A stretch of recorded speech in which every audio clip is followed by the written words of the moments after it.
Hey there rock stars, Eric Andres, your guitar sage here, and today I'm going to show you the #1 way to make your soloing, phrasing, melody playing sound way more intelligent. It's going to make you sound like a way better player. Why? Because you will be a better player. So here's the trick, okay? A lot of folks know that I'm a big fan of, and most guitar players, most musicians who know this trick, is that you want to outline the chord, right? If it's an A7 chord, then you want to play some note out of the A7 chord when that chord comes around. If a D7 chord comes around, you want to play one of the notes in around that chord. When I say around, I mean in the chord. They're called color notes, and this is a trick that most musicians know of, but they don't really practice it too often. Well, what I've found, especially with blues and rock playing, is that even though you can play any one of those notes within the chord, the note that seems to shine the most is the tonic, okay? Not only that, it's a fairly safe note, so it's always going to be okay to play, okay? Now, with that being said, this is super easy to find, and it's a super easy thing to learn if you do it systematically and step by step. I'm going to show you some examples, okay?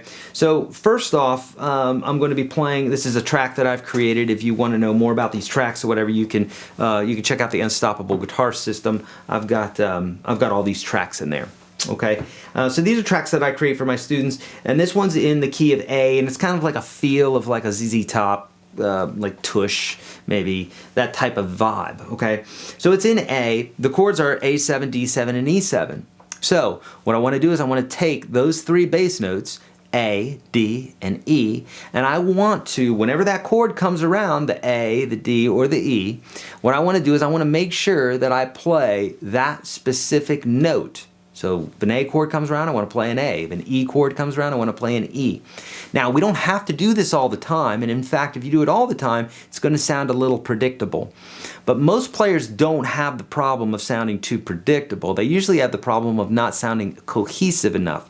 They don't sound intelligent because they're not working within the confines of the conversation, in this case here, a 12-bar blues progression in the key of A. For an example, if you and I are talking, we're talking about a particular something, and I change the subject. If you don't change the subject with me, say we're at a dinner party, and if you don't go with me to change the subject and you keep sticking to what it was that we talked about 10 minutes ago, it's going to seem very socially awkward because you're not listening to me, we're not conversing. Same thing with music. If even though you're playing the scale correctly and you're in, A7, D7, E7, that's our basic chord progression, and you're playing an A blues scale over it, even though that's correct, if you're not playing it in context to the chords changing, it's still not going to sound very intelligent. So this next section, what I'm going to do here, and by the way, I've got a PDF for you. If you check out the link below, that'll bring you to my website, and you can download that link for the PDF for this for free. But it will map out these 1s, 4s, and 5s for you, like I'm talking about here, in the Form 1 chord progression, or Form 1 blues scale here.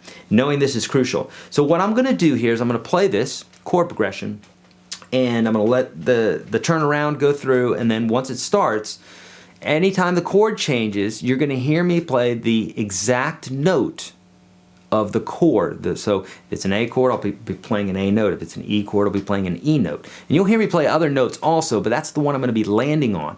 Listen to how cohesive it sounds when I do this, okay? So here we go. Here's a turnaround, and here's our A.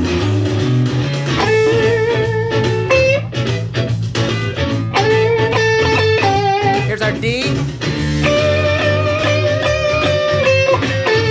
A, here comes our E, D, that's all I did. Here it is again.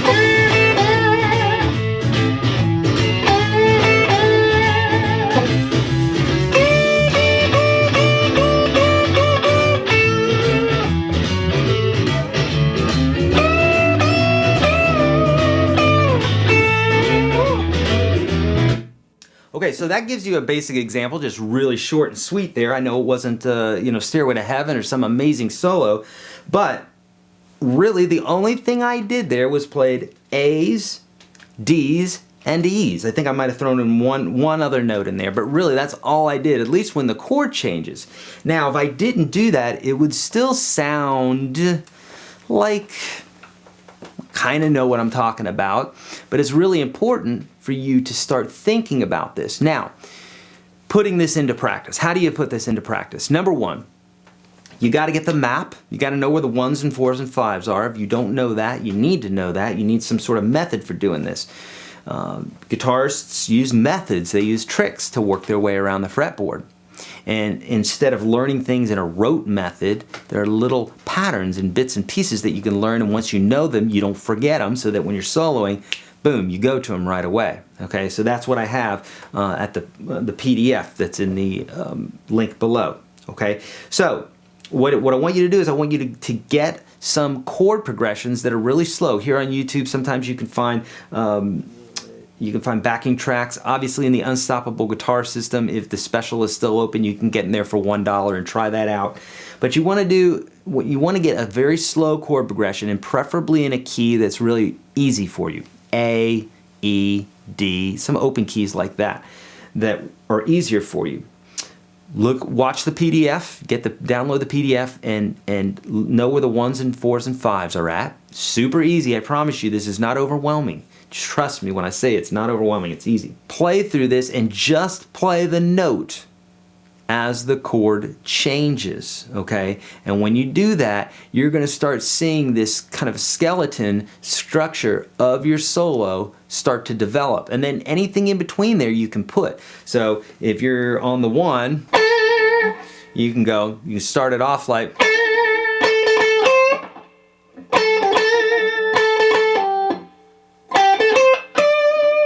so there's our 4. So really, the 1 was, and I'm playing those other notes, but I'm starting it off on that 1. And then when the 4 comes around, when that chord is just introduced, I play that 4, and it's going to sound really nice. If you do this for the 1, the 4, and the 5, it'll really sound like you know what you're talking about. All right, my friends, I'm Eric Andreas, your Guitar Sage. I have a whole series in regards to this and the other color notes when it comes to blues in the Unstoppable Guitar System. You can check that link out below. If you're new to guitar, hey, I'm here to help you. I have tons of videos for you, especially at YourGuitarSage.com/30. That's my free 30 series where the first 30 lessons that I teach all my students here in Nashville, you can find it right there. All right, please let me know how I can help. Hit thumbs up and subscribe, all that good stuff. I answer the comments below, or I try to get to as many as possible.